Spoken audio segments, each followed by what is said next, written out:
Welcome to World History. Today we're going to take the ideas of the Enlightenment and combine them together with the ideas of absolutism to talk about what are called the Enlightened Monarchs or Enlightened Despots. These are rulers who still hold absolute power, but try to use some of the new ideas that we just talked about to improve the lives of their subjects and make their kingdoms more modern and powerful. So, your objectives for today are to list some of the accomplishments of the Enlightened Monarchs, and to think about the idea of absolutism and talk about whether or not absolutism is a way to improve society for people. So let's meet some of our players here. The stereotypical absolute or enlightened despot is Frederick the Great. He was the ruler of a country called Prussia, which we haven't talked about before. Prussia was a German-speaking country, and it held a whole bunch of different territories in sort of Central Europe here. And so Prussia really took advantage of the chaos left after the Reformation, when all these sort of small German kingdoms started kind of breaking apart and started to become a powerful country. And so Frederick the Great is going to give all of these rights to his people. Hopefully you recognize some of these from our talk about the Enlightenment, but religious freedom, freedom of speech, better education, and a more fair justice system that isn't torturing people to get confessions. So that's neat.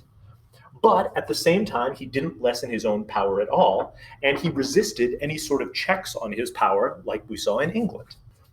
He also reformed the Prussian military, which is going to be really important because creating a new, much larger professional military that is much more disciplined and able to use new tactics that we're going to talk about later and new sort of modern military strategies is going to be Prussia's key to becoming a powerful country and eventually in the future creating this new German country called Germany.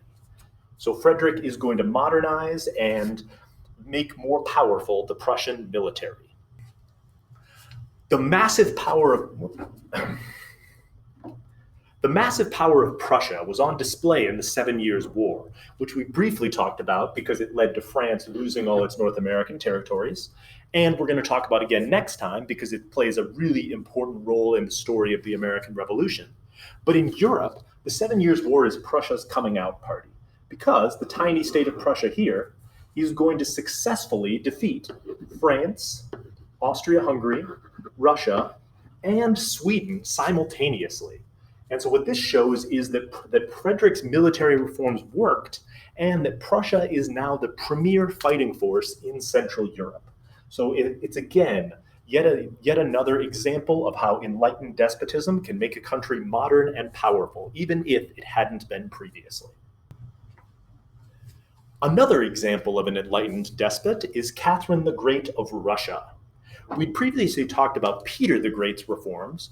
Well, Catherine the Great is going to take some of Peter's ideas and then move them into bring in some of these more Enlightenment ideas. And so what we're going to see is some rights, especially for nobles, and religious tolerance, so that's good.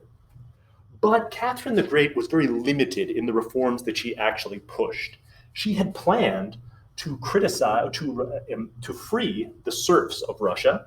As we hopefully remember from previous lectures, serfs were peasants who were tied to the land and who had absolutely no rights. And so Catherine the Great was planning and created a commission to talk about freeing the serfs. But partway into her reign, there was a massive rebellion called Pugachev's rebellion, where the serfs rose up and started attacking noble estates, burning stuff to the ground, and in general demanding more freedom. This rebellion basically took the wind out of Catherine's sails, and in the end, it led to an end to reform.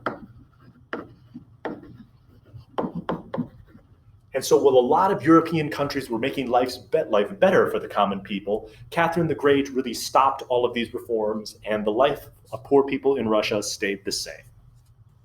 Much like Peter the Great, Catherine the Great also greatly expanded Russia on the world stage. Peter, as we hopefully remember, moved Russia further to the west, giving them St. Petersburg, a warm water port, whereas Catherine is going to use diplomacy to carve up the country of Poland in what's called the First Partition of Poland.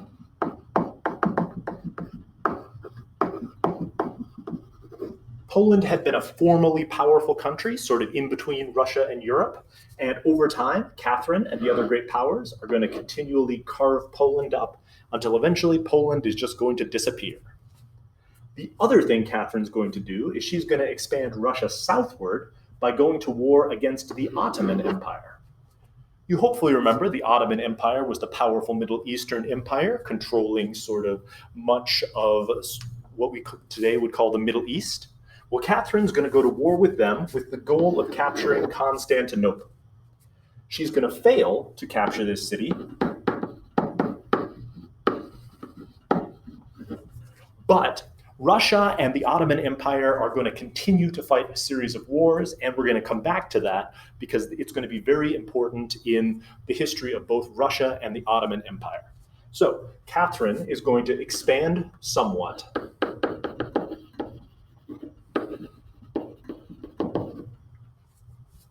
but is not going to successfully be able to take the holy city of Constantinople. And the Russians and Ottomans are going to be continually fighting over territory on the Black Sea, specifically Crimea, which was recently just annexed by Russia again. And so even today, the fate of Crimea is somewhat controversial. In Spain, Charles III is going to try to stop the terrible slide the Spanish Empire has been on since the end of last unit. He is going to somewhat provide some rights for his peoples, and he's going to bring in some new economic policies, allowing specifically more trade. So he's going to start embracing some of the free market principles we talked about last time, the ideas of people like Adam Smith.